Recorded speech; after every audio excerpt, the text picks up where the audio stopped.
asiyeshindwa kama wewe Bwana. Kama wewe Mungu asiyeshindwa.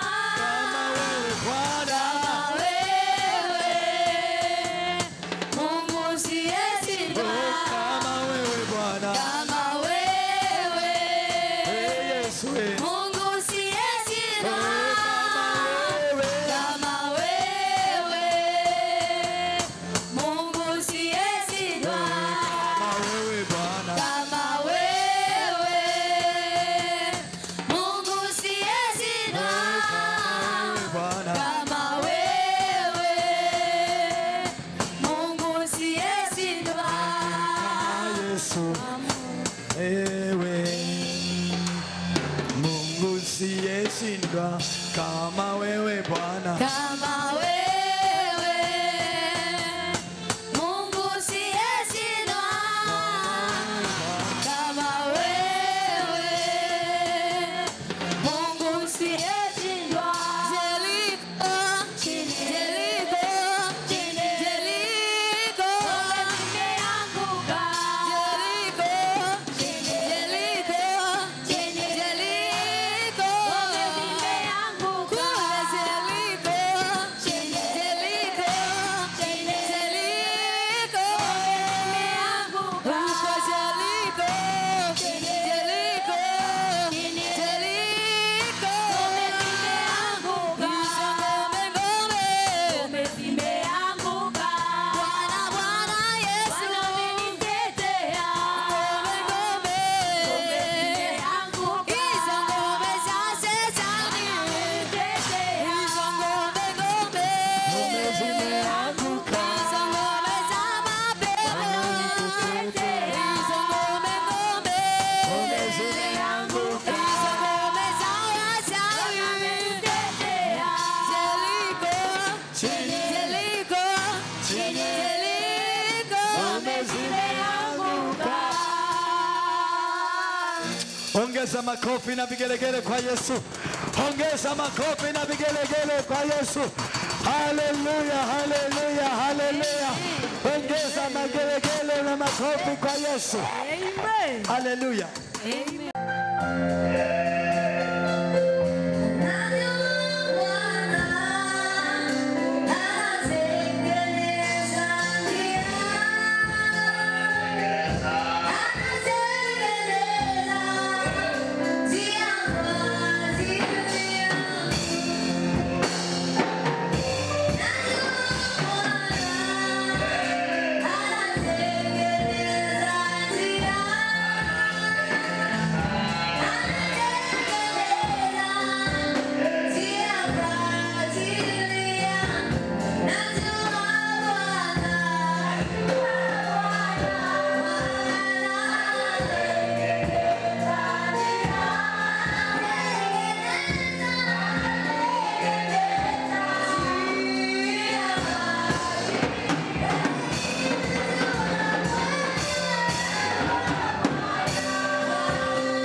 Karibu ili uweze kuendelea na ratiba iliyo mbele yetu. Hebu mpigie Yesu makofi. Ongeza makofi kwa ajili ya Yesu. Haleluya. Amen.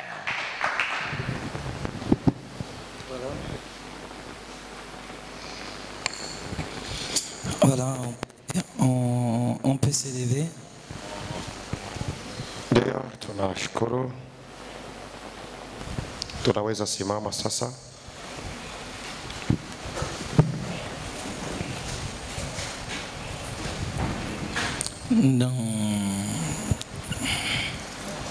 Élevons nos mains. Tunaweza kuinua mikono yetu juu. Dans ce moment de l'adoration, je veux que tu dis à Dieu, Seigneur, je veux que ta parole de ce soir produise quelque chose dans mon âme. Prions au nom du Seigneur. Dieu mort sur la croix de Calvaire, lorsque tu as accepté de porter le corps humain pour le salut des hommes, tu as accompli l'œuvre parfaite que les hommes ne pouvaient jamais accomplir. C'est la raison que nous sommes réunis ce soir pour contempler l'œuvre parfaite que tu as faite, pour contempler ce que tu étais capable de réaliser, que toute la puissance et la force te revient, ô Dieu des armées. En ce moment, Seigneur, que nous sommes préparés pour écouter ta parole, ouin le message de ce soir, ouin l'instruction de ce soir. Oh Dieu, donne-nous de la compréhension et de discernement pour comprendre ce que tu avertis à ton Église. Prions au nom de Jésus, Seigneur. Voilà, nous prions à l'unisson avec ton Église pour que nous soyons capables d'écouter et de vivre dans cette parole au nom de Dieu. Amen. Amen, amen, amen. Voilà, acclamons. Ndio, tupigie Bwana mikono. J'aimerais que tu salues celui qui est à côté en lui disant Bwana Yesu asifiwe. Salimia aliye pembeni yako, ume mkono alafu mwambie Bwana Yesu asifiwe. Yes.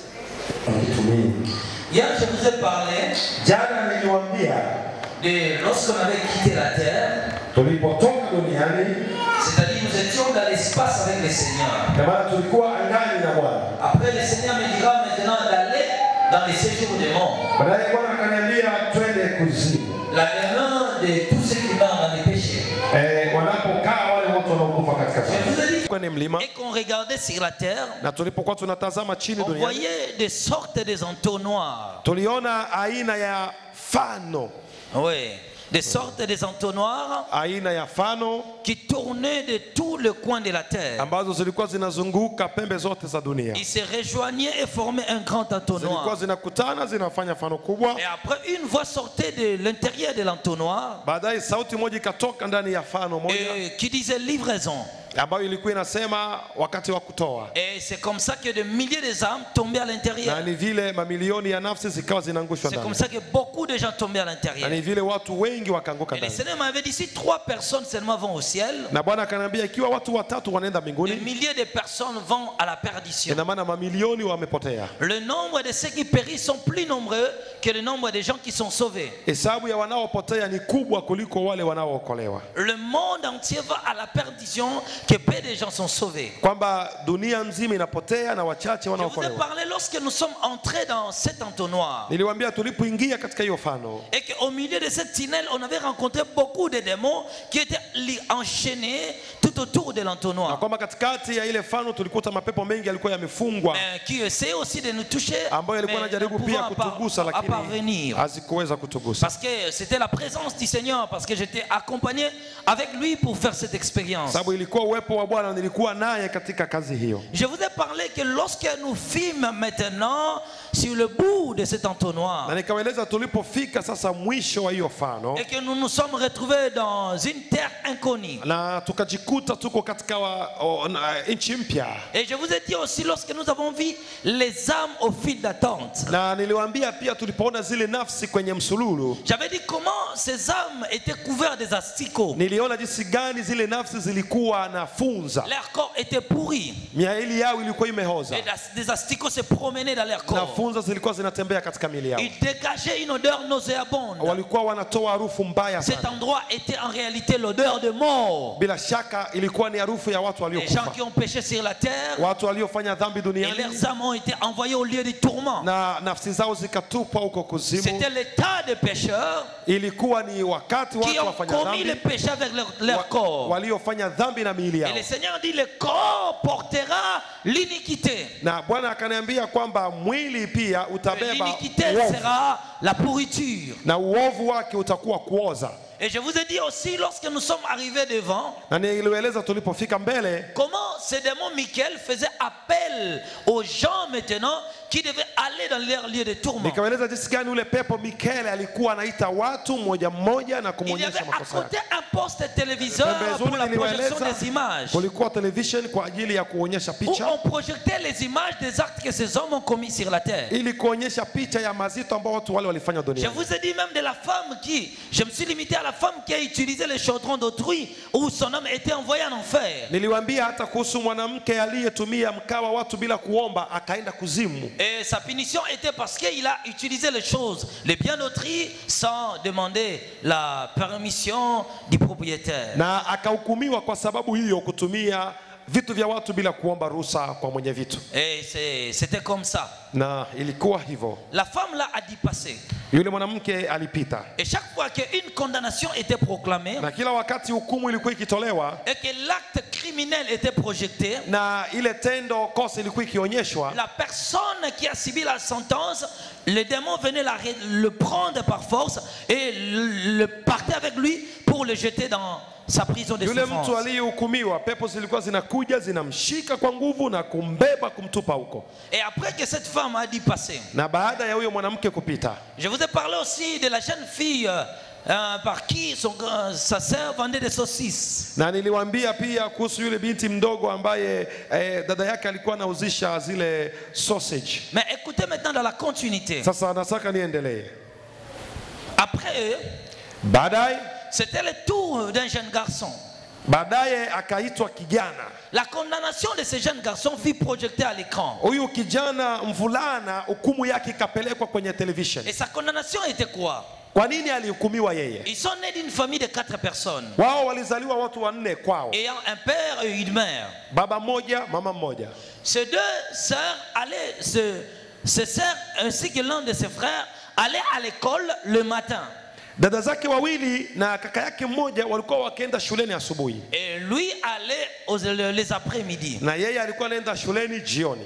Alors comme plutôt lui allait le matin et ses sœurs allaient les après-midi. Samahani, nataka niseme yeye alikuwa anaenda asubuhi na ndugu zake jioni. Alors qu'est-ce qui s'est passé? Sasa nini ilifanyika? Sa mère avait pour habitude Mama yake alikuwa na tabia de laver ses caleçons, ya kufua nguo zake za ndani, de laver ses soutiens kufua vifunga maziwa vyake, et de les mettre sur les linge au milieu de la parcelle. na kuzianika hizo nguo zake za ndani kwenye kamba hivi nje, ndani ya upango nje. Or, lorsque cela était projeté à la télévision, Na sasa hili lilipowekwa kwenye television, ça écrivait déjà malédiction, malédiction. kule kwenye television Que ikaandika si laana, les enfants laana, voient les caleçons de leurs parents, kwamba watoto wakiona chupi za wazazi ils wao, voient déjà la nudité de leurs parents. maana yake wameona uchi wa wazazi wao. Alors un jour maintenant, Sasa siku moja que lui étant déjà revenu de l'école, yeye amesharudi shuleni, les caleçons de maman ainsi que de son père étaient sur les linge. chupi za baba yake na mama yake zilikuwa pale juu ya kwenye kamba, kwenye vitambaa Et vingine, la pluie menaçait déjà parce qu'il faisait sombre. na mvua ilikaribia kunyesha, kwani kulikuwa Et mawingu il a wingi, même commencé à pleuviner. na kukaanza kunyesha. Alors lui prit le petit seau Yeye akachukua begeti moja hivi avec une brosse à balai. pamoja na mfyagio, Il partit maintenant pour enlever ces vêtements qui étaient sur les linge. akaenda ili aanue zile nguo kwenye kamba. Et quand il a commencé à enlever les sous-vêtements de sa maman, Sasa alipoanza kuondoa manguo akaanza ondoa la mpaka télévision chupi est ya mama arrêtée yake. par la condamnation. Pale pale television ikafika pale Et ikaandika que les hukumu. désirs des parents sont sacrés. Na huku nguo za ndani za wazazi Ils ne ni peuvent takatifu. pas être exposés à la vie des enfants. Hazipashwi kuweka nje watoto Et waone. à chaque fois que vos enfants vous voient avec vos caleçons et vos soutiens, Kila mara mtoto wako anapokuona na chupi zako vous au lancez kunywa sur maziwa eux yako, la malédiction. maana yake moja kwa moja unalaani hao watoto. Parce que la nudité d'un père ne peut jamais être vue par les enfants. Sababu uchi wa baba haupaswi kuonwa na mtoto. Souvenez-vous des fils de Noé. Kumbukeni wana wa Nuhu Lorsqu'ils ont osé de voir la nudité de leur père. walipojaribu kuona uchi wa wazazi wao. La nudité d'un père est sacrée. Uchi wa mzazi ni kitu On takatifu. ne touche pas la nudité de son père. Ustahili kugusa uchi wa On mzazi ne wako. touche pas la nudité de sa maman. Huwezi gusa uchi wa mama yako. Et il était Na condamné. hivyo akahukumiwa. Alors lui aussi il plairait. Yeye naye alikuwa analia. Qu'ai-je fait de mal Akasema sasa nimefanya kibaya pour kipi subir de la sorte les tourments? ili kwamba nipate shida kubwa Écoutez hii. bien aimé, Sikiliza ndugu. 85% des gens que j'ai trouvés au lieu de tourments Asilimia 85 ya watu niliyoona kuzimu étaient mimi des chrétiens qui allaient aussi à l'église. walikuwa Wakristo walikuwa wanaenda kanisani. Étaient des gens qui étaient sincères, Walikuwa ni watu walikuwa wanyofu mais duniani. qui ne savaient pas que de petites choses auxquelles ils posaient, cela condamnait déjà leurs âmes en enfer. Lakini walikuwa wajui kwamba hayo mambo madogo madogo kwamba yangewapeleka kuzimu. Chaque fois qu'une personne était appelée pour comparaître, Kila mara kila mtu alipoitwa ili kuwa mbele ya mahakama, un démon accusateur venait pour l'accompagner. yani mtu akiitwa na kuna kuja na pepo wa kumstaki. Donc le Seigneur m'a dit ceci: Kwa hiyo Bwana aliniambia hivi, dès tel que nous vivons sur la terre, tunapoishi duniani, si vous êtes un chrétien authentique, kiwa uwe ni Mkristo halisi, vous êtes accompagné par des anges de Dieu. kuna malaika wako pamoja na wewe. Mais à côté, il y a des démons accusateurs. Lakini pembeni kuna mapepo wastaki. Ils regardent tous les actes négatifs que tu poses. Na hao mapepo wanatazama kila mambo mabaya Ils prennent unayoyafanya les raisons de t'accuser. ili wapate sababu ya kukustaki. David le dit dans le livre des psaumes. Daudi anasema katika kitabu cha Zaburi,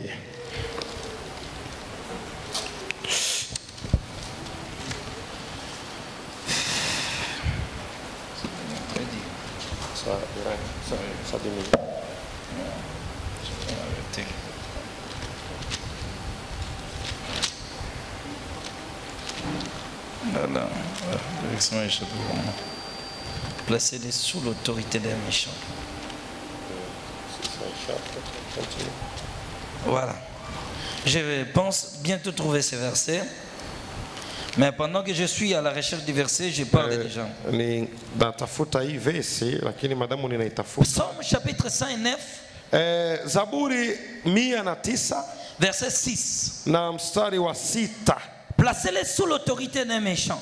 Umweke mtu mkorofi juu yake, Et qu'un accusateur se tienne à sa droite. mstaki na asimame kulia kwake. Quand on le jugera, qu'il soit déclaré coupable. Katika kuhukumiwa ataonekana Et hana que haki, sa prière passe pour un péché.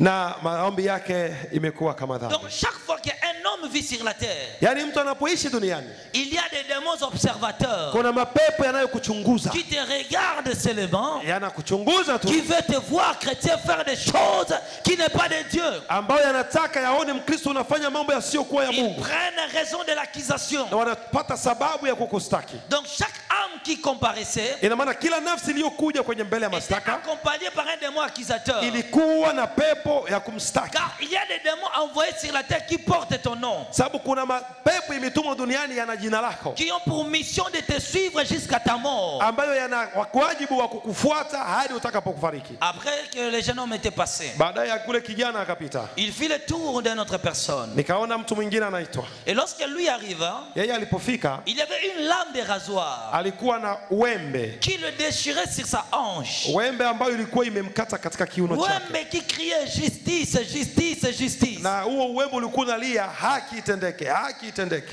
Et quelle était la cause de sa condamnation? Na kwa nini yeye alihukumiwa? Il sortait un jour le matin. Siku moja alitoka asubuhi, Et pendant qu'il allait, na alipokuwa sa akiendelea, femme avait remarqué qu'une file était sortie de son chemise, de yeye sa chemise. huyu bwana akaona kwamba kwenye nguo yake kumetoka kitu kama huzi. Alors la femme a dit de couper cela. Kwa hiyo akataka Lui akate hiyo. verra dans le fenêtre de son voisin. Sasa akaangalia kwenye dirisha jirani, une lame de rasoir. akaona kwenye dirisha jirani kuna Il est wembe. allé prendre cela, Kwa hiyo akachukua ule wembe, il a coupé. akakata ule Et uzi quand kwenye il a nguo. fait cela, Alipofanya vile, la télévision est arrêtée par la condamnation. television ikasema pale, ikasema hukumu. Et pourquoi?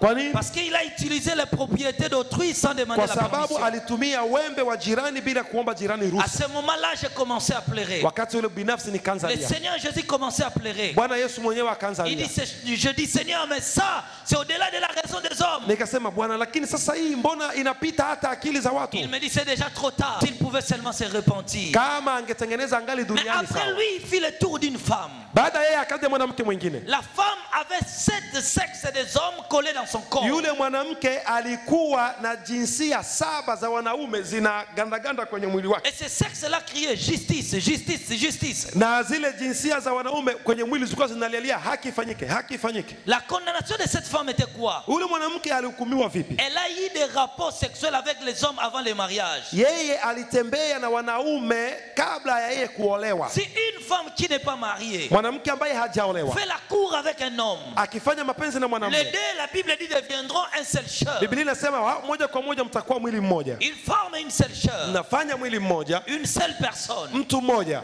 La vie de cet homme reste en toi. Inasema kwamba maisha ya ule mwanaume inabaki Il ndani est yako. considéré spirituellement comme ton mari. Kwa hiyo katika ulimwengu wa kiroho ni kama, yani ni mume wako moja kwa Pourquoi moja. Dieu, pour épargner les enfants d'Israël, Ndio maana Mungu kwa kuepusha wana wa il a dit, Israeli si un homme séduit une femme akasema ikiwa mwanaume et anatamani qu'il couche mwanamke avec cela, na celle, analala na yeye siku moja, il doit directement le prendre pour femme. anastahili amchukue moja kwa moja kama mke Pourquoi? wake. Parce que le lien du sang a été franchi. Kwa nini? Kwa sababu kuna muunganiko La wa damu jirani. virginité d'une femme est sacrée.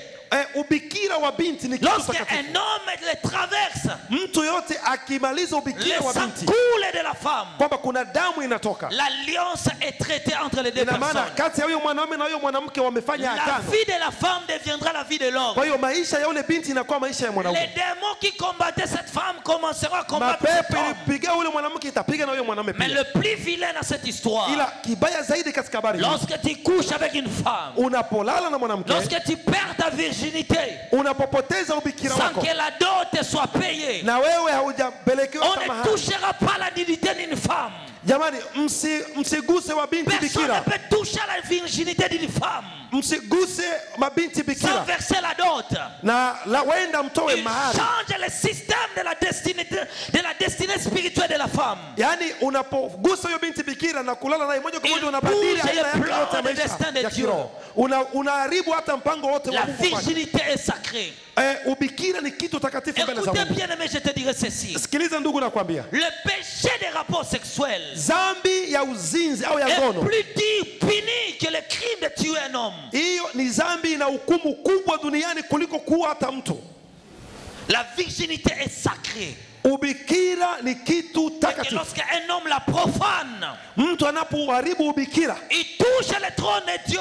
ni kama unagusa kiti cha enzi Il cha Mungu, change tout le destin de la femme. ni kama unabadili mwelekeo wote wa Mais huyo cette binti. femme-là ne s'est pas arrêtée là. Lakini huyo mwanamke yeye hakuishia Il a hapo, continué à faire l'amour avec des hommes. akaendelea kujuana na wanaume Et wengine, dans sa vie, il a couché avec 7 personnes. na huyo mama alilala na wanaume Et 7. le plus vilain encore dans cette histoire, Na kibaya zaidi tena, le 7e sexe était le sexe de l'homme qu'il a épousé.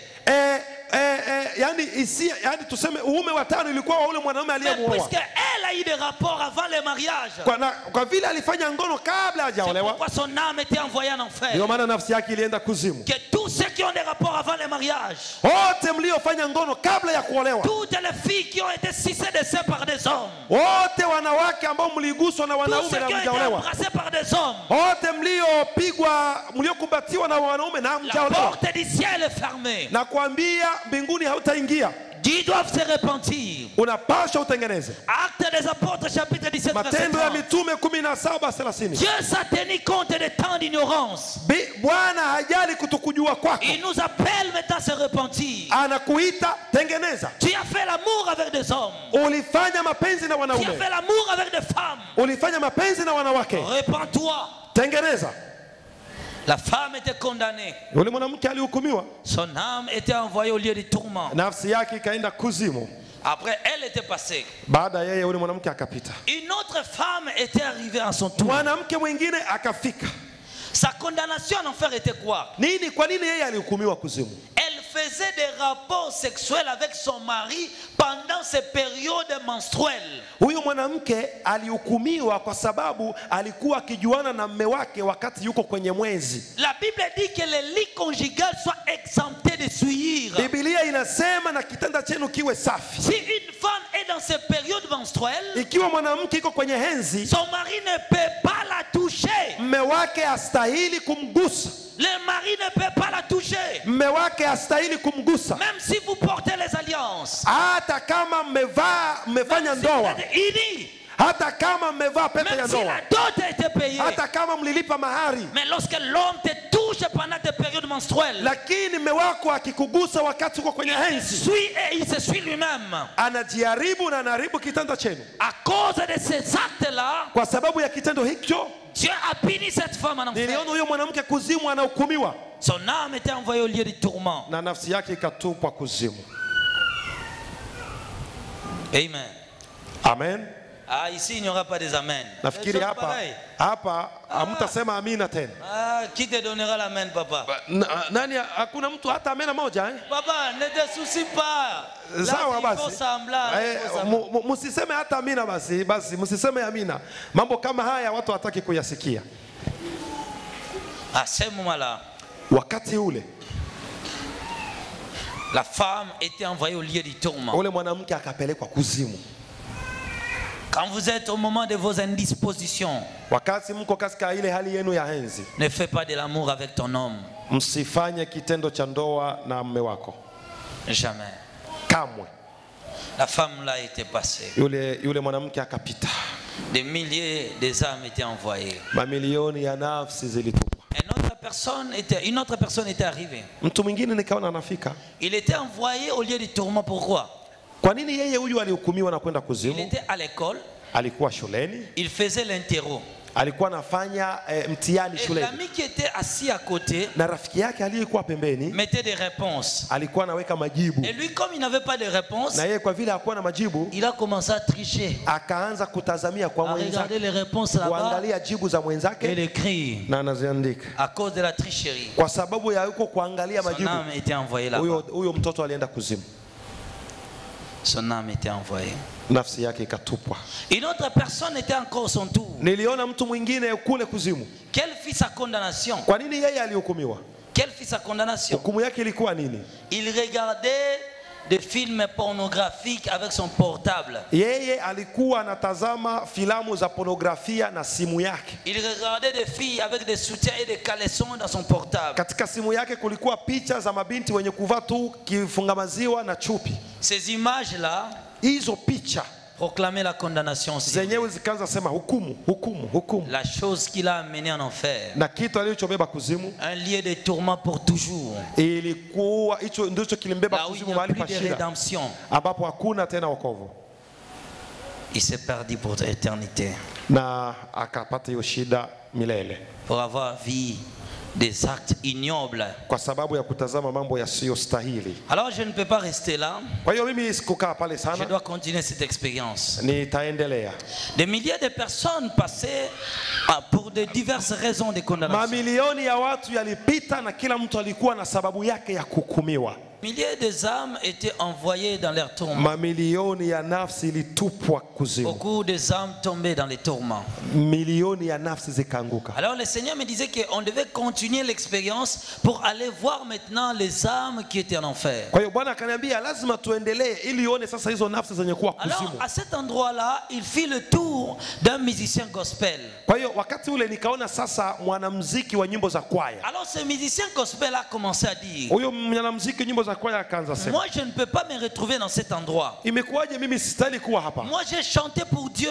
Mimi niliimbia Mungu. J'ai sacrifié toute ma vie pour la musique chrétienne. Maisha yangu yote niliimbia nyimbo za kwaya. J'allais partout faire des concerts. Nilienda kila mahali kuimba. Par mes chansons, j'ai sauvé beaucoup de personnes. Kupitia nyimbo zangu watu wengi waliokolewa. Alors les démons lui dirent, Pepo zikamwambia, si vraiment tu étais un enfant de Dieu, ikiwa wewe kweli ulikuwa mwana wa Mungu, si vraiment tu étais un chrétien, ikiwa kweli ulikuwa tu Mkristo, n'allais pas te retrouver ici. ici. Wengi ilikuwa hapa. Écoutez Matthieu chapitre 7. Mathayo sura ya 7. Je pense au verset 16, ici c'est verset Nafikiri 13 ni ou 22, mstari quelque chose comme ça. 16 kitu kama Là, je hicho. vais vérifier encore après. Mtachunguza vizuri. Il dit, plusieurs viendront à ce jour-là, Seigneur. Inasema wengi watakuja kwangu siku ile Bwana N'avons-nous pas Bwana. prophétisé à ton nom? Hatukutabiri kwa jina lako? N'avons-nous pas fait des miracles à ton nom? Hatukufanya miujiza kwa jina lako? Le Seigneur dira, Bwana atawaambia, je ne vous ai jamais connu.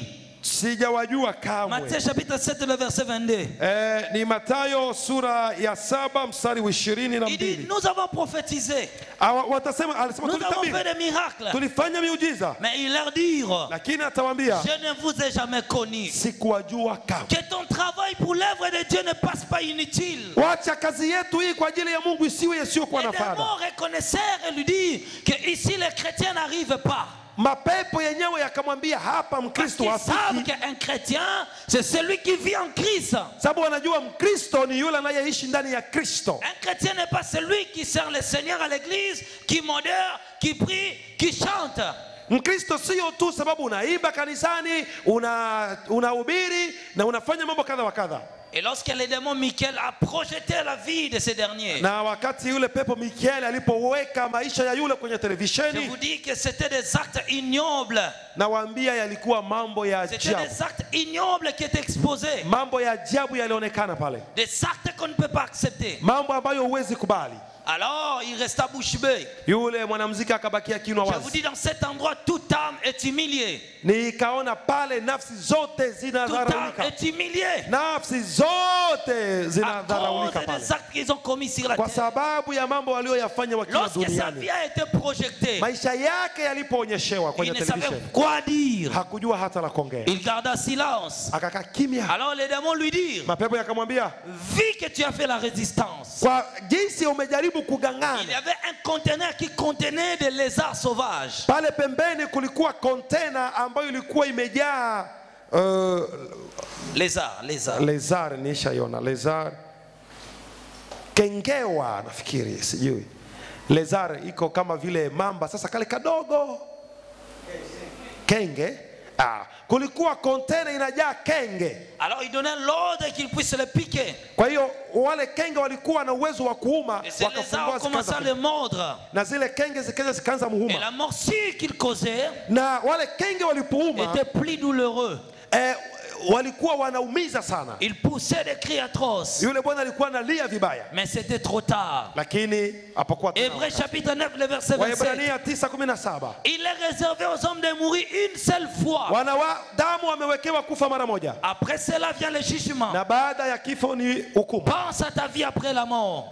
Una maisha baada ya kifo. Alors il prit ce musicien gospel Kwa hiyo wakachukua yule mwanamuziki wa kwaya et le jetèrent en enfer. na wakamtupa kuzimu. C'est alors que le Seigneur me dit de le suivre. Bwana akaniambia nimfuate yule mwanamuziki, Et quand on le suivait, na nilipomfuata nous avons vu derrière le démon Michael, il y avait un grand portail. tuliona nyuma ya yule pepo Mikaeli kulikuwa mlango mkubwa, Et dessus, il y avait 12 écritures. na juu kulikuwa herufi 12. On a écrit royaume de tourment pour ceux qui ont rejeté Jésus-Christ dans leur vie. Na kwenye mlango walikuwa wanaandika ufalme wa mateso kwa wale waliotupa Yesu Kristo katika maisha yao.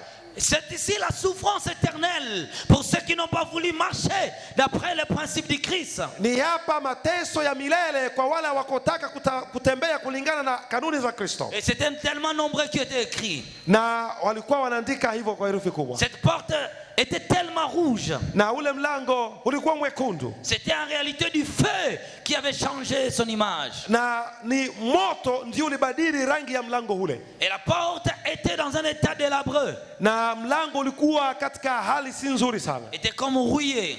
Ulikuwa kama umekuwa na kutu. On se tenait devant la porte. Tukasimama mbele ya mlango. Le Seigneur me dit ceci. Bwana akaniambia, c'est moi qui te donne la force ni mimi nitakupa nguvu de visiter cet endroit. ya kuingia Je mahali veux hapa. que le monde soit au courant de ces réalités. Nataka dunia izijue hizi habari. Quand il dit cela, Aliposema hivyo, la porte s'ouvrit. mlango ukafunguka. Alors le feu sortit de l'intérieur et nous engloutit. Sasa kwa Le feu sorti de l'intérieur et Moto. nous engloutit. Moto ukatoka mle ndani na kuja Du kutumeza. feu même jamais vu sur la terre. Yaani moto ambao sijawahi kuona hapa Même duniani. le volcan n'a jamais craché du feu pareil. Hata volcano haijawahi kuonyesha moto kama ule. Le feu que nous voyons dans le volcan, Ule moto tunaoona kwenye volcan multipliez-le par 500 millions de fois. ujumulishe mara elfu, maelfu, 500, elfu. Parce que c'était un degré extrême et inexplicable. Sababu ule moto ulikuwa mkubwa sana kiasi uweze Le eleza. feu était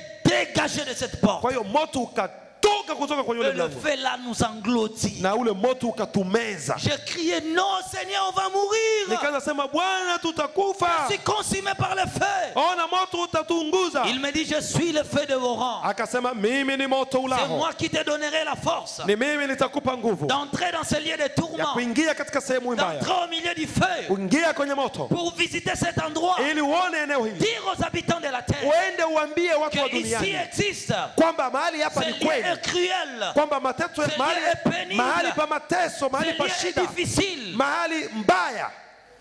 Je n'ai pas voulu entrer. Sikutaka kuingia hapo. Je dis Seigneur, je dirai aux habitants de la terre Na nikasema Bwana, hata hivyo nilishakuwa na habari, que cet nitawaambia. endroit existe. Nitawaambia kwamba mahali hapa ni kweli. Seigneur, aie pitié de moi. Nikamwambia Bwana unihurumie. Seigneur, aie pitié de moi. Nihurumie Bwana. Il me dit, Akaniambia tu as intérêt de visiter ce lieu. kwamba lazima uingie na wewe hapo. C'est comme ça que nous allons entrer. Na ni hivyo basi tukaingia. Quand nous entrons au milieu du feu, Tulipoingia katikati ya ule moto, l'atmosphère de cet endroit n'était que le feu, donc le feu partout, le feu.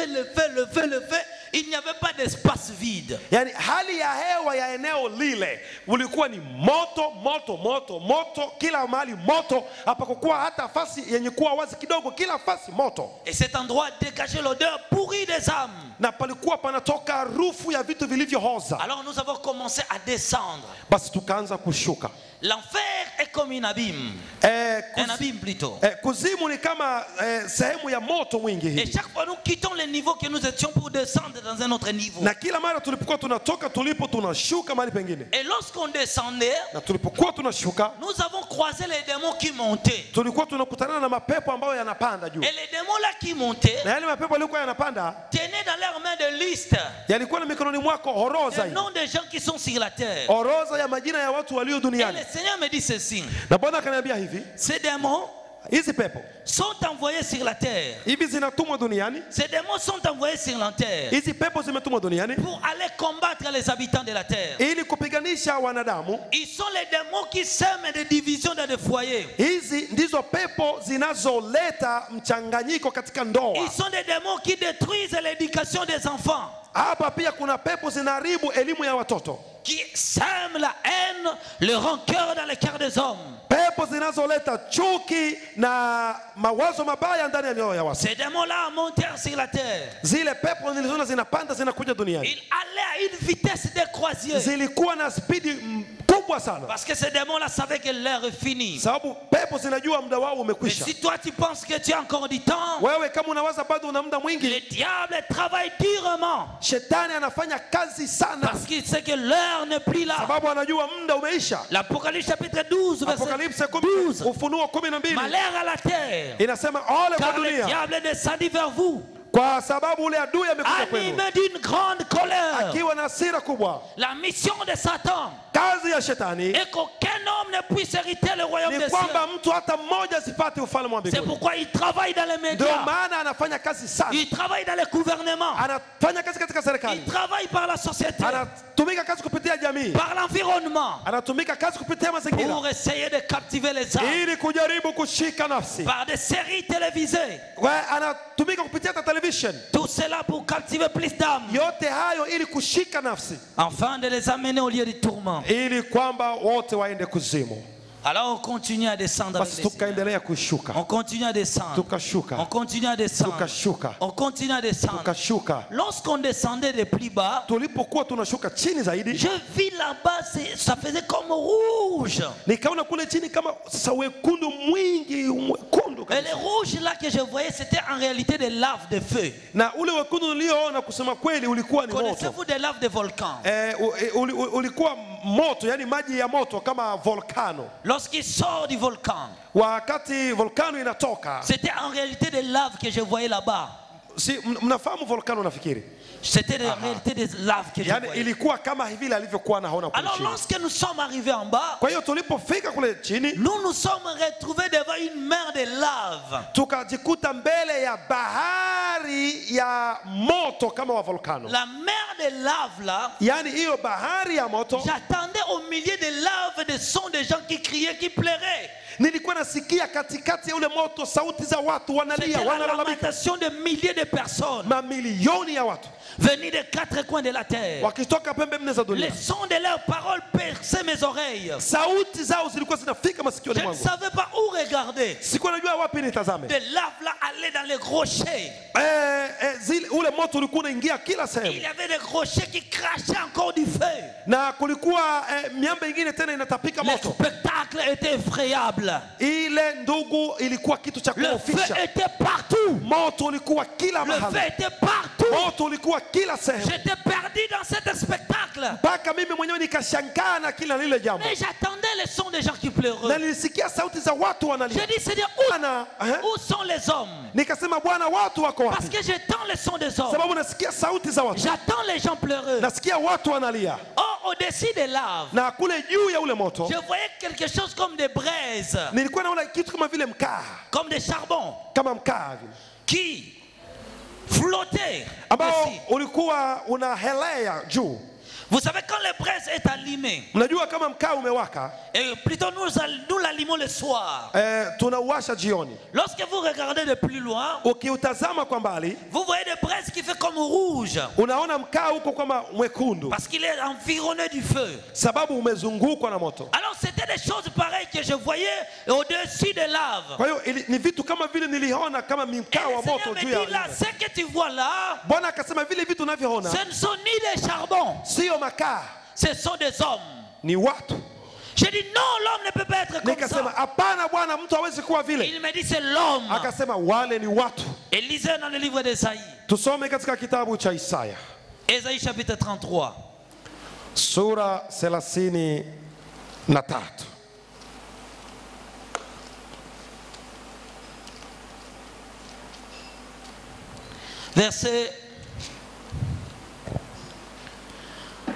Verset 11 à 12. Mstari wa 11 hadi 12. Vous avez conçu du foin, Ninyi mtachukua mimba ya kapi, vous enfanterez de la paille.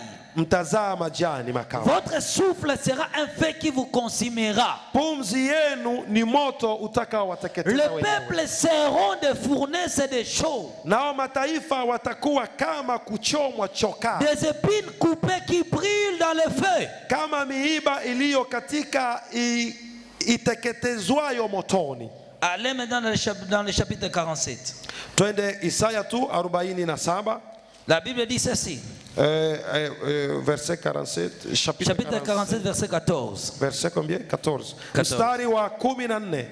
Voici, ils sont comme de la paille. Tazama watakuwa kama mabuu wa Le makazi, feu les consume. moto utawateketeza. Ils ne sauveront pas leur vie de flamme. Hawatajiokoa kutoka kwa nguvu za muali wa moto. Ce ne sera pas du charbon dont on se chauffe, Hili alitakuwa kaa la hao ni uliojitambisha un moyo. feu auprès duquel on s'assit.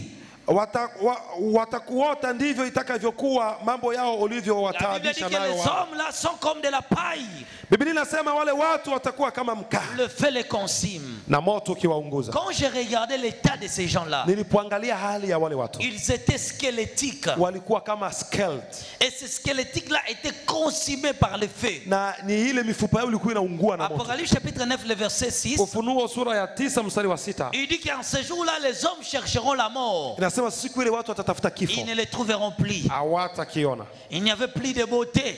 Hapakuwa tena na urembo pale, Ils étaient squelettiques. walikuwa wamebaki mifupa, Leur moitié était plongée dans les laves. kipande hivi chini ndani ya moto Et l'autre partie était dessus des na laves. sehemu nyingine juu ya moto. Ils n'avaient plus de chair. Pakokuwa na mwili huu wa nyama. D'autres avaient de petites chairs suspendues dans leur corps. Mwingine alikuwa na tunyama tudogo kwenye mwili, Ils n'avaient plus des yeux. hawakuwa na macho, Celles des orbites. palikuwa tu shimo hizi, Pas de bouche. hapakuwa kinwa. Le corps de la beauté que tu aimes. Huu mwili unapenda urembo, Le corps de vêtements que tu aimes. manguo ambazo unapenda Tout kuvisha cela mwili, restait sur la terre. hayo yote yatabaki duniani. Dans les cimetières. Katika Là, makaburi, ils étaient squelettiques. lakini pale utakuwa C'était des mifupa, squelettes mifupa, qui demandaient la mort. mifupa ilikuwa inaomba La kifo, mort n'était plus là. na kifo hakiko La pale mort tena. était finie. Kifo kilikuwa kimeisha Là-bas, on ne meurt plus. pale, haukufi tena. On est consumé par le feu. Kazi ni kuungua na moto, Mais on ne meurt pas. lakini hautokufa On devient même du feu toi-même. mwenyewe. Sasa utageuka moto, Mais on ne meurt pas. lakini hukufi. La mort est loin. Mauti yako La mort mbali, est partie. mauti yameenda. Je versais d'abondantes larmes. Mimi nililia machozi pale, Et le Seigneur pleurait. na Bwana naye Il alilia, dit, je n'ai pas créé cet endroit pour l'homme. akasema mahali hapa sikuumba kwa Et si ajili ya l'homme est dans wanadamu. cet endroit, Mimi watu wanakuja hapa ce n'est pas de ma volonté. lakini si mapenzi yangu waje À hapa, cause de son propre ni péché. kwa sababu ya dhambi za huyo Le mwanadamu. péché amène en enfer. Dhambi itakubeba kuzimu. Il n'existe ni de petits péchés. Hakuna hata kazambi kadogo, Car même si tu prends un goutte du poison, tu vas mourir. sababu hata ukinywa tone la sumu utafariki. Un seul péché suffit à condamner ton âme en enfer. Dhambi moja tu inatosha kwa wewe kwenda kuzimu. Alors à ce moment-là, Basi kwa wakati ule je dis c'est pas possible. nikasema, Bwana, haiwezekani. Ces gens-là nageaient sur des laves. Wale watu walikuwa wanaogelea Ils kwenye ule cherchaient moto, de l'aide. wanatafuta msaada. Tout autour, les laves étaient clôturées. Yani ilikuwa moto sehemu zote, Il y avait des démons qui sillonnaient dans l'espace. na angani kwa zile wa ule moto kulikuwa mapepo Les yanatembea, démons disaient aux habitants de la terre, na mapepo yalikuwa yanaambia watu wa duniani, réjouissez-vous. furaheni, Ici, c'est votre royaume pour l'éternité. huu ni ufalme wenu wa milele. Soyez dans la joie. Iweni na furaha, Soyez très contents. mufurahi, Vous êtes dans votre demeure. hapa ndo kwenu. Les gens là nageaient sur les Na wale laves. watu wanaogelea kwenye ule moto, Nageaient sur des laves. wanaogelea Nageaient sur des laves. wanaogelea kwenye ule Nageaient moto, sur des laves. wanaogelea kwenye ule Ils moto, demandaient de l'aide. wakiomba Ils msaada, confessaient leurs péchés. wakitubu dhambi Ils zao, disaient, Dieu, pardonne-nous. wakisema, Mungu Je tusamehe, reconnais que tu es Dieu. Mungu tunajua wewe ni Et Mungu. même ceux qui n'ont pas crié à Jésus, Hata wale ambao hawakuamini Mungu, qui croyaient à des fausses religions, ambao walikuwa katika kanisa il n'y a mbovu, pas d'autre religion que la chrétienté. hakuna dini ya kweli isipokuwa Il n'y Ukristo. a pas la foi qu'est la foi en Christ. Njia pekee ni katika Kristo. Tous ceux qui n'acceptent pas Jésus Oh. ne verront pas le ciel. Wote wasiokubali Kristo hawataenda mbinguni. Ils étaient dans le feu là. Wote walikuwa ndani ya moto, Ils étaient consumés. wote walikuwa wanaungua. Ils ont compris que l'œuvre de la croix était tangible. Pale walielewa kazi ya msalaba ilikuwa Il ya est mwili, mort sur la croix. ya kwamba yule aliyekufa Jésus msalabani, n'est pas mort pour le mariage. Yesu hakufa Il kwa n'est pas mort pour des véhicules. hakufa kwa ajili ya Il magari, est mort pour ton âme. lakini alikufa kwa ajili ya L'âme nafsi est yako. précieuse. Nafsi yako ni ya L'âme thamani. a coûté le sang du Créateur. Nafsi yako iligharimu damu ya Si Muumbaji. seulement tu pouvais considérer l'œuvre de la croix. Ikiwa ungekumbuka kazi ya msalaba, C'était dans les laves de tourments. hiyo ilikuwa katika Ils ile, étaient tourmentés jours walikuwa et katika nuits. ule moto wa shida usiku na mchana, Sans repos. bila mapumziko, Sans repos. bila À mapumziko, cause du péché. sababu ya dhambi, À cause du péché. sababu ya dhambi, À cause du péché. sababu ya dhambi, À cause du péché. sababu ya dhambi, À cause des choses qu'ils ne considéraient pas. sababu ya mambo ambayo hawakuwa makini Leurs duniani. âmes étaient dans les tourments. Nafsi yao ilikuwa mahali Ils pabaya, sont condamnés pour toujours. wakahukumiwa milele. Alors au moment où ils étaient dans les laves, Walipokuwa katika huo moto, ils essayaient, ils cherchaient l'endroit pour se cacher. walijaribu kutafuta nafasi ya kujificha, Mais il n'y avait pas de cachette. lakini hapana mahali pa kujificha. Les démons se moquaient d'eux. Mapepo ilikuwa inawachekelea, Mais nous attendirent lakini tukasikia quelque chose qui faisait comme des bruits, jambo fulani hivi linafanya kama qui fujo, venait comme la pluie, inakuja kama mvua, qui faisait ilifanya c'était comme le rugissement de grands eaux. ilikuwa kama vile mlio wa maji mengi. Et quand ça faisait cela, Na ilipokuwa ikifanya hivyo, les gens qui étaient dans les laves là, watu waliokuwa ndani ya yale maji ils dirent à l'unisson, wakasema pamoja, voici elle arrive. ona anafika, Voici plutôt, cela arrive. ona anakuja, Fuyons, tukimbie, mettons-nous à l'abri de cela. tukimbie hilo. Et quand j'ai tourné les regards pour voir, Nilipotazama niangalie, le Seigneur me dit, il fuit la chose qui vient là. Bwana akaniambia wanakimbia kile kitu kinakuja Lorsque j'ai kule. observé, Nilipotazama je voyais de plus loin comme si c'était la pluie.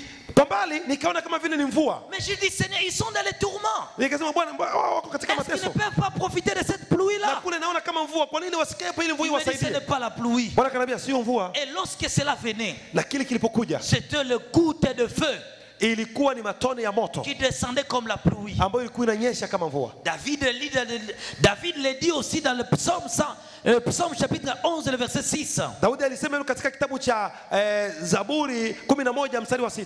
David dit que Dieu déverse sur les méchants des gouttes de feu. Daudi anasema Bwana ananyeshea kwa watu wabaya matone ya moto. C'était les gouttes de feu là que j'avais vu. Ni hayo na moto Lorsque ambayo les niliona. gouttes de feu là arrivaient Sababu yale matone ya moto et ilifika qu'il atteignait ces âmes là, na ikafikia zile nafsi. ils essayaient de les enlever. Walikuwa wanajaribu Mais kuzitoa. lorsque les gouttes tombaient sur leur corps, Yaani kila ikianguka kwenye mwili, ils étaient perforés. kila tone ilikuwa inatoboa. Leurs os étaient perforés de Yaani partout. mifupa ile tena ilikuwa inatobolewa. Ces gens-là pleuraient. Watu walikuwa nalia, Ils disaient aux habitants de la terre, wanasema kwa watu wa duniani, cessez de parler de nous. mwache kuongea kuhusu sisi. Cessez nos noms. Mwache kuongea Vous majina nous yetu. tourmentez encore. Mnatusumbua zaidi. J'ai dit, Seigneur, cela c'est quoi? Cela Akasema signifie quoi? hii ni nini maana yake? Il dit quoi? Akasema Lorsqu'un homme meurt mtu anapokufa et que son âme est allée en enfer, na alienda kuzimu, si les habitants de la terre wewe uliye hapa duniani citent son nom, ukisema jina lake là-bas en enfer, kule kuzimu, les laves là, ule vient moto encore les consumer. unaongezeka kumuunguza. Si c'était un père qui avait des enfants Ikiwa alikuwa baba alikuwa na watoto et qu'il est mort, na amekufariki, il est allé en enfer, ameenda kuzimu, et que les enfants à la maison, na nyinyi watoto ils nyumbani sont en train de regretter leur papa. wanaanza sikitika, baba amefariki. Ah, aujourd'hui nous sommes dans la souffrance. Wakasema leo tuna shida, Si notre papa était baba là, angekuwa hapa. les paroles de ces enfants-là Maneno ya wale watoto vont en enfer inaenda mpaka et kuzimu deviennent des laves de feu. na Il inaongezeka les consume moto encore. juu ya baba yao, anaungua zaidi. Si quelqu'un avait fait la musique profane Ikiwa mtu alimba nyimbo za et duniani qu'il est mort, na akafariki ici sur la terre, hapa duniani, on joue sa musique. ukipiga mziki wake Là-bas en enfer, kule kuzimu, ces chansons-là deviennent de feu. moto unaongezeka juu yake, Il les consume encore. unamuunguza tena. Les âmes étaient au tourment. Nafsi zilikuwa kwenye shida. Regardez l'atrocité de cet endroit. Hebu jipatie picha ya ugumu wa mahali hapo. Qui veut réparer sa vie avec Dieu? Nani anaweza tengeneza maisha yake na Bwana leo? Élève seulement ta main. Na inua mkono wako. Qui veut réparer encore sa vie? Nani anataka atengeneze maisha Dis yake? Seigneur, je veux réparer ma vie. Sema Bwana, nataka nitengeneze Je maisha veux yangu. réparer ma vie. Nataka nitengeneze maisha Je ne yangu veux pas Bwana. aller dans cet endroit. Sitaki kwenda sehemu hiyo. Si tu es conscient que tu es là, Ikiwa unajua uliyofanya tu ukiwa as hapo, posé des actes ignobles, ulifanya mambo mabaya même sans me dire, bila hata kuniambia mimi, viens ici devant. njoo hapa mbele, Nous allons prier. tutakuombea. La seule occasion que nous avons ici, Muda pekee mwanya tulio nao c'est se repentir sur la terre. ni kutubu ukiwa duniani. La seule occasion, c'est ici. Hapa ndio tuna mwanya pekee, Seule occasion, c'est ici. ni hapa duniani tu, Seule occasion, c'est ici. ni hapa duniani tuna huo Tu peux mwanya. encore réparer ta vie. Unaweza tena ukatubu maisha Tu peux yako, encore réparer ta vie. unaweza ukatubu. Tu as fait des rapports sexuels. Ulifanya ngono, Tu as menti. ulisema uongo, Tu as trompé les gens. ulidanganya watu, Tu as rencontré de fausses histoires. ulisema habari za uongo. Tout cela, Hayo yote, regarde le prix de ton âme. hayo yote yatahusika na nafsi yako siku Où moja. passeras-tu ton éternité? Utaishi wapi milele? Dans le feu atroce Katika ule moto ou dans la vie éternelle? au katika udhima wa milele? Dans le feu des tourments Katika ule moto unaunguza ou dans la vie éternelle? au katika maisha ya milele? Pas le temps à perdre. Hatuna muda wa kupoteza. Fléchissons nos genoux. Tupige magoti, Fléchissons nos genoux. tupige magoti, Car nos vies est plus importante. sababu maisha yetu ni zaidi kuliko haya Élève tes magoti. mains vers le ciel. Weka mikono yako juu, Commencez à demander pardon à anza Dieu. kuomba huruma.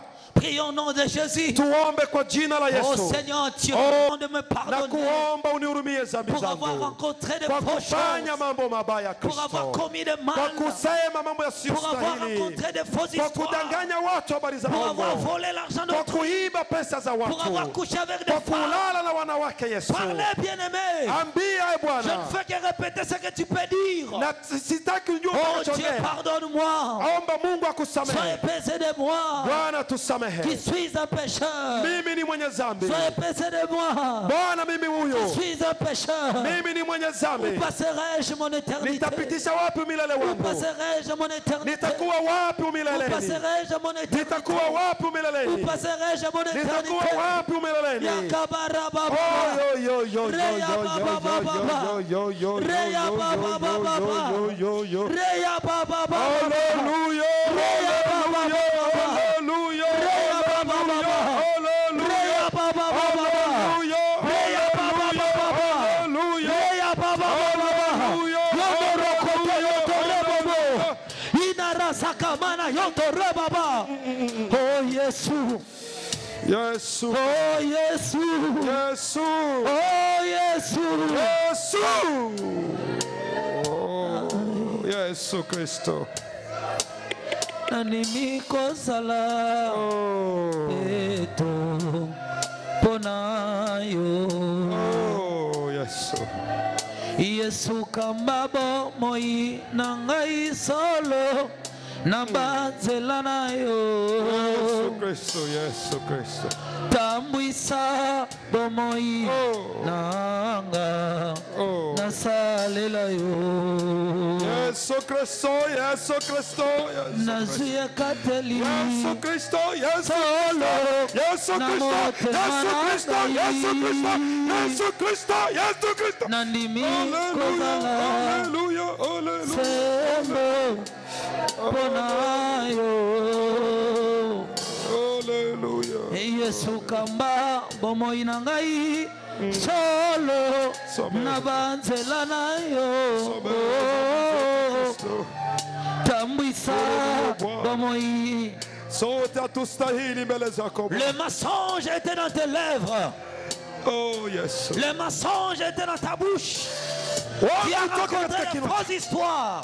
Usiseme maneno mahovu. Tu as raconté de fausses histoires. Ulisema maneno ya hongo. Demandez pardon à Dieu. Omba Bwana kusamehe. Demandez pardon à Dieu. Omba Yesu akusamehe. Où passeras-tu ton éternité? Kwa nini ulifanya hivyo? Si tu mourrais ce soir, Ukifa jioni ya leo, que diras-tu à Dieu? utasema nini mbele Si za tu Mungu? mourrais ce soir, Ukifa jioni, que diras-tu à Dieu? utasema nini mbele Si za tu Mungu? mourrais ce soir, Ukifa jioni, que diras-tu à Dieu? utasema nini mbele Si za tu Bwana? mourrais ce soir, Ukifa hii jioni, que diras-tu à Dieu? utasema nini mbele za Si tu Bwana? mourrais ce soir, Ukifa jioni hii, que diras-tu à Dieu? utasema nini mbele za Maintenant Bwana? demandez le sang de Jésus. Omba damu ya Yesu, Que le sang de Jésus te sanctifie. damu ya Yesu ikutakase, Que le sang de Jésus te lave. damu ya Yesu ikuoshe, Que le sang de Jésus te lave. damu ya Yesu ikuoshe, Que le sang de Jésus te lave. damu ya Yesu ikuoshe, Que le sang de Jésus te lave. damu ya Yesu Que le ikuoshe, sang de Jésus te purifie. damu ya Yesu ikutakase. Seigneur, lave-moi par ton sang. Oh Bwana, nioshe na damu Seigneur, yako. lave-moi par ton sang. Bwana, nioshe na damu yako. Seigneur, lave-moi par ton sang. Bwana, nioshe na damu yako. Seigneur, lave-moi par ton sang. Bwana, nioshe na damu Que le yako. sang de Jésus te lave. Damu ya Yesu ikuoshe. Que le sang de Jésus te lave. Damu ya Yesu ikuoshe. Que le sang de Jésus te lave. Damu ya Yesu ikuoshe. Soyez lavés par le sang.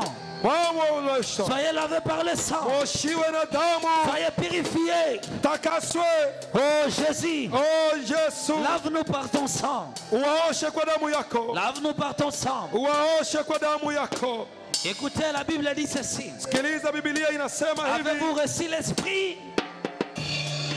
La Bible dit ceci. Biblia inasema hivi. Avez-vous reçu l'Esprit lorsque vous avez cru Je, mlipokea Roho Mtakatifu mlipoamini? que Dieu te donne le Saint-Esprit? Bwana akupe Roho Mtakatifu. Que Dieu fasse mouvoir son esprit. Bwana aweke Roho wake juu yenu. Prie au nom de Jésus-Christ. Tuombe katika jina la Yesu Kristo. Recevez le Saint-Esprit. Pokeeni Roho Mtakatifu. Recevez le Saint-Esprit. Pokeeni Roho Mtakatifu. Recevez le Saint-Esprit. Pokeeni Roho Mtakatifu. Recevez le Saint-Esprit. Pokeeni Roho Recevez le Mtakatifu. Saint-Esprit. Pokeeni Roho Recevez le Mtakatifu. Saint-Esprit. Pokeeni Roho Dieu va Mtakatifu. impacter un homme. Atagusa mtu. Recevez le Saint-Esprit. Pokea Roho Mtakatifu. Recevez le Saint-Esprit. Pokea Roho Mtakatifu. Recevez le Saint-Esprit. Pokea Roho Mtakatifu. Recevez le Saint-Esprit. Pokea Roho Mtakatifu. Recevez le Saint-Esprit. Pokea Roho Mtakatifu. Recevez le Saint-Esprit. Pokea Roho Mtakatifu. Reçois. Pokea. Reçois. Pokea. Reçois. Pokea. Reçois. Pokea. Reçois. Pokea. Reçois. Pokea. Reçois. Pokea. Reçois. Pokea. Reçois. Pokea. Reçois. Pokea. Reçois. Pokea. Reçois. Pokea. C'est ici le signe de l'alliance. Hiyo ndiyo ishara ya Que agano, Dieu a conclu l'alliance avec vous. kwamba Bwana amefanya agano na Que wewe, Dieu a conclu l'alliance kwamba avec vous. Bwana amefanya agano na wewe. L'Esprit du Seigneur sera sur vous. Roho wa Bwana atakuwa juu La yenu, puissance du Très-Haut nguvu za aliye juu se posera sur vous. itakaa juu Vous yenu, serez changé à une autre personne. watakubadili kuwa Vous mtu ne resterez tofauti, plus les mêmes. hamtabaki watu Plus wale les wale, mêmes. bado wale Le wale. diable vous a emprisonné. Shetani alikuwa Le amewafunga, diable vous a retenu. shetani alikuwa ameshuka. Aujourd'hui, Leo que le diable vous laisse. Bwana Que shetani le diable vous akuache, laisse. shetani Que le akuache, diable vous laisse. shetani Que le akuache, diable vous laisse. shetani Que akuache, le diable vous laisse. shetani Que akuache, le diable vous laisse. shetani Que le akuache, diable vous laisse. shetani akuache, Laissez-les. akuache, Laissez-les. ondoka. Ils sont aussi fils d'Abraham. Wao ni wana wa Ces Ibrahimu, gens ici, watu hawa fils ni d'Abraham. wana wa Ibrahimu, Ces hommes ici wanaume hawa sont fils ni d'Abraham. wana wa Ibrahimu, Sont filles ni d'Abraham. wabinti wa Sont fils Ibrahimu, ni d'Abraham. wana wa Ibrahimu. Soyez impactés par Dieu. Bwana waguse, Alors le Seigneur vous fera du bien. Bwana atawatendea mema, Alors le Seigneur vous fera du bien. Bwana atawatendea mema, Alors le Seigneur vous fera du bien. Bwana atawatendea S'il veut mema. t'impacter, qu'il t'impacte. Upokee Roho S'il veut t'amener Mtakatifu loin, qu'il t'amène loin. akupeleke mbali. C'est ici le signe de l'alliance. Hii ndio ishara ya agano. Reçois cela. Pokea hiyo, Reçois cela. pokea hiyo, Reçois. pokea, Reçois. pokea, Reçois. pokea, Reçois. pokea, Reçois. pokea, Reçois. pokea, Reçois. pokea. Le Dieu de l'alliance. Bwana wa agano, Le Dieu de l'alliance. Bwana wa agano. My God. Un corps nouveau sera en vous. Roho wake atakaa ndani yenu. Okarabababa. Haleluya, haleluya. Okarabababa. Yondarabababa. Haleluya. Élevez-vous maintenant. Élevez-vous maintenant. Msimame sasa.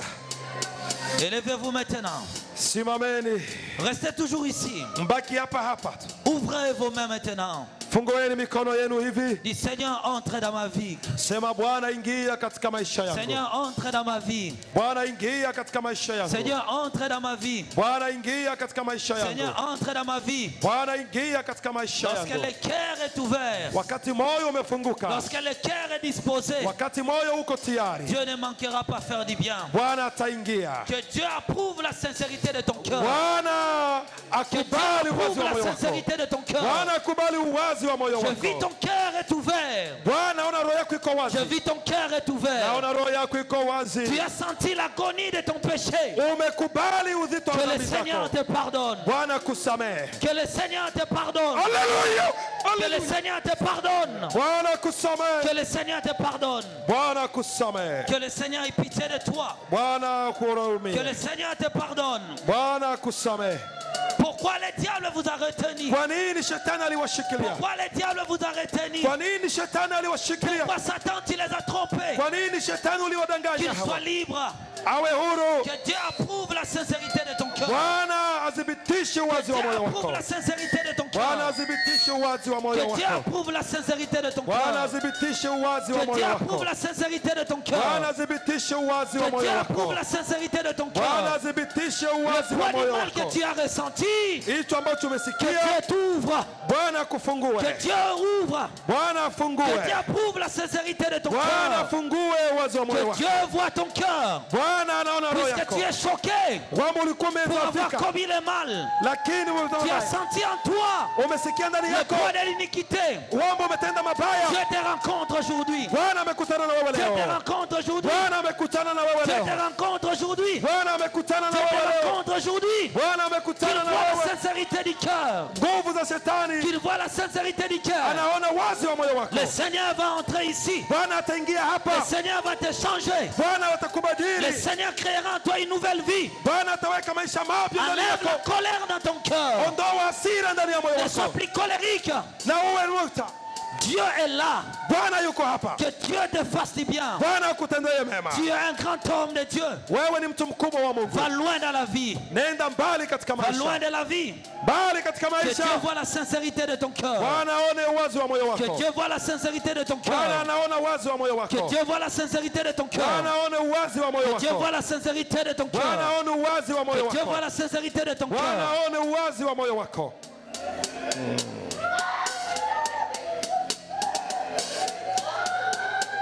Je vois un esprit de folie sur quelqu'un. Naona pepo ya ukichaa ndani ya mtu hapa. Je vois un esprit de folie. Naona pepo ya ukichaa.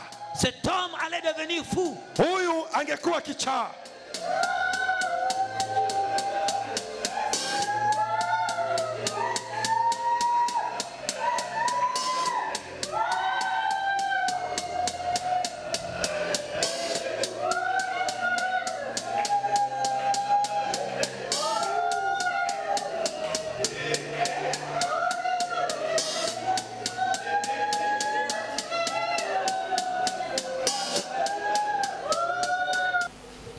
Ici, nous sommes en assemblée de Dieu. Hapa tuko katika kanisa la Bwana. On ne vient pas pour essayer. Usije hapa ili kujaribu Bwana. On ne vient pas pour tenter. Usije hapa ili kumjaribu Bwana. Voici, ces gens ont quelque chose. Ili tuone kama wale watu wana Si ces kitu gens fulani. ont la chose de Dieu. Tuone kama wale watu wana kitu cha Mungu. Quand on vient en rencontre, Unapokuja unakutanana, c'est la raison qu'il fait ainsi. ndio maana mnaona hayo. Alors, à vous tous qui êtes devant, Kwa hiyo kwa ninyi mlio hapa mbele, à vous tous qui êtes devant, kwa ninyi mlio hapa mbele, demandez à Dieu. umuombe Bwana À partir d'aujourd'hui, kwamba kwanza leo je vais commencer une nouvelle vie. nataka nianze maisha mapya. Prie au nom de Jésus. Tuombe kwa jina la Yesu. Muombe Bwana kwamba nataka kuanza maisha mapya.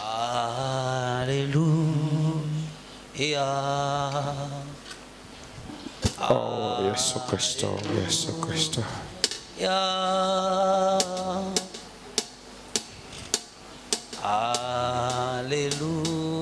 Alléluia. Oh, non, Yesu Kristo. De tous les temps, tu es Dieu. Wewe ni Bwana wa siku zote. Et de toutes les générations, tu existes. Na katika vizazi vyote wewe upo. Tes œuvres sont vivantes.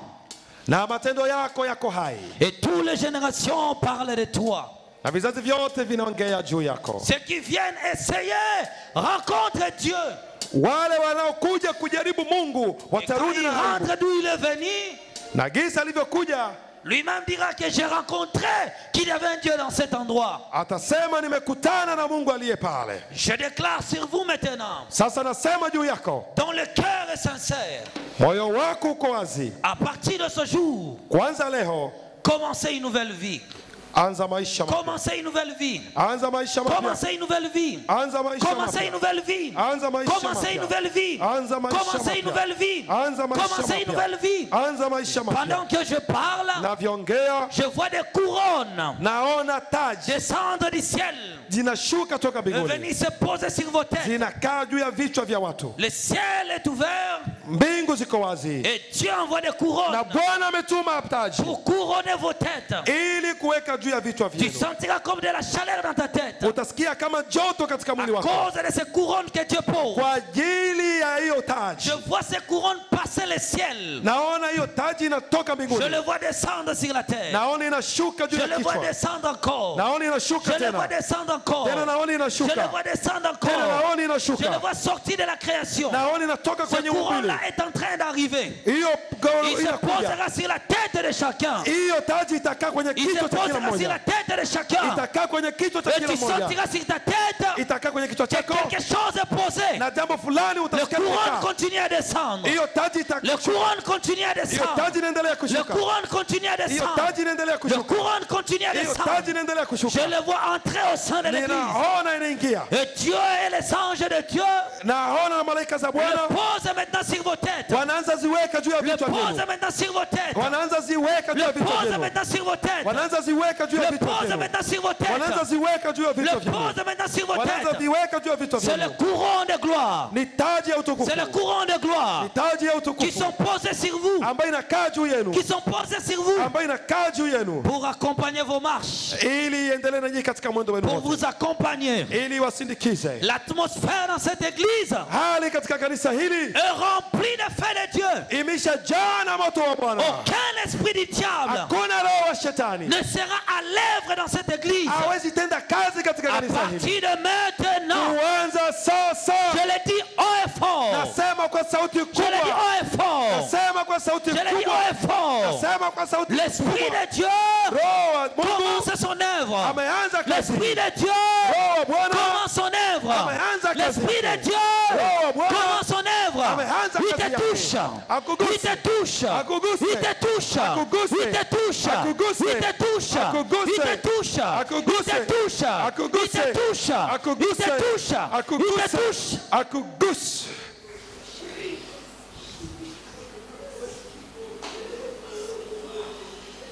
Que la gloire revient à Dieu. Utukufu ni wa Bwana. Amen. Amen. Amen. Amen. Amen. Amen. Acclamons pour le Seigneur. Tupigie Bwana makofi. Acclamons pour le Seigneur. Oh. Karibu kwa mchungaji.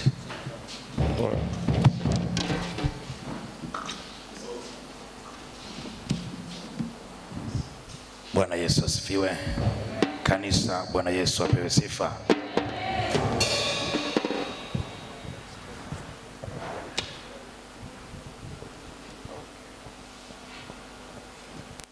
Bwana Yesu apewe sifa. Tuna kila sababu ya kumshukuru Mungu kwa jinsi ambavyo amemtumia mtumishi wake kuyafunua maandiko ambayo ameyanena mahali hapa. Amen. Ninakumbushwa na Roho Mtakatifu habari ya neno moja katika ile Yohana Mtakatifu 9. Nitasoma kwa haraka mpaka 13. Neno la Bwana linasema hivi: Nikodemo akajibu akamwambia, yawezaje kuwa mambo haya? Yesu akajibu akamwambia, je, wewe mwalimu wa Israeli na mambo haya huyafahamu? Amini nawaambia ya kwamba lile tulijualo twalinena na lile tulioliona twalishuhudia, wala ushuhuda wetu hamukubali. Ikiwa nimewaambia mambo ya duniani wala msadiki, mtasadiki wapi niwaambiapo mambo ya mbinguni? Bwana Yesu asifiwe. Nikodemo ni mmoja kati ya mwalimu wa Torati wa muda mrefu, lakini alikwenda kwa Yesu pamoja na walimu wake, akaambiwa mambo, na Biblia inasema hakuyaamini. Akasema, yawezekanaje kuwa mambo haya? Bwana Yesu asifiwe. Maana ni mambo ya mbinguni. Bwana Yesu asifiwe. Ni vigumu kwa akili za mwanadamu kuyaamini mambo ya mbinguni pasipo msaada wa Roho Mtakatifu. Amen. Kwa hiyo na haya mambo tunayoambiwa, yawezekana ukawa ni Mkristo wa miaka mingi, yawezekana ukawa ni mchungaji, nabii, mtume, tena una nafasi kubwa katika utumishi katika kanisa la Kristo. Bwana Yesu asifiwe. Tena kama Nikodemo. Lakini tatizo linakuja moja tu, ni kwamba mambo tunayoambiwa ni mambo ambayo hatukuwahi kufunuliwa, bali Bwana amemfunulia mtumishi wake ili atueleze sisi. Bwana Yesu asifiwe. Kwa hiyo na sisi imetupasa kuyasadiki, maana Biblia inasema yale tunayoyajua ndiyo tunayonena, na yale tuliyoyaona ndiyo tunayoshuhudia. Anashuhudia vitu alivyoviona. Bwana Yesu asifiwe. Yawezekana wewe ukaopate picha ya kwamba yawezekanaje mtu kuchukua tu uembe wa mwenzake bila kuomba. Ameenda jana, ameyaona na ameyashuhudia. kwetu sisi. Bwana Yesu asifiwe. Na anayajua, ndio maana anayanena.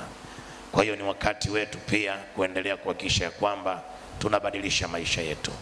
Kwenda mbinguni si rahisi kama ambavyo wengi wanafikiri. Inabidi kubadilisha maisha, kujikana sana. Bwana Yesu asifiwe.